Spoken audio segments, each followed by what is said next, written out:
नमस्कार, आर न्यूजच्या बुधवार दिनांक 17 जुलैच्या बातमीपत्रात आपलं मनपूर्वक स्वागत। या बातमीपत्राचे प्रायोजक आहेत महालक्ष्मी TMT बार्स, नाते अविरत जुळते आणि प्रत्येकाच्या मनातील चव जपणारे महालक्ष्मी सुरेश मसाले। आजच्या बातमीपत्रात प्रथम पाहूया गल्लीपासून ते दिल्लीपर्यंतच्या ताज्या घडामोडींचा धावता आढावा आणि स्थानिक बातम्यांमध्ये पाहूया नाटकी मंडळींच्या सोंगाला बळी पडू नका, आमदार राजेश पाटील यांचं प्रतिपादन। तुर्केवाडी इथं ईदगाह परिसर सुशोभीकरण कामाचा आमदार पाटील यांच्या हस्ते शुभारंभ। आजऱ्यातील भारतनगरची परवड संपता संपेना, सध्याची येथील स्थिती म्हणजे पाणी उशाला आणि कोरड घशाला। आधीच 20 वर्ष चिखलात राहणाऱ्या या वसाहतीला कुणीच वाली नाही, आता येथील नागरिकांना पिण्याच्या पाण्याचीही आहे भ्रांत।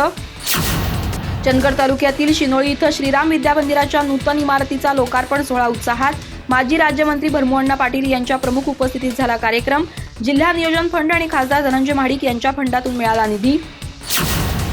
गडिंग्लजमध्ये 20 जुलै रोजी सुदृढ बैलजोडी स्पर्धेचं आयोजन, श्री शिवाजी चौक मित्रमंडळाचा सलग 22व्या वर्षी स्तुत्य उपक्रम।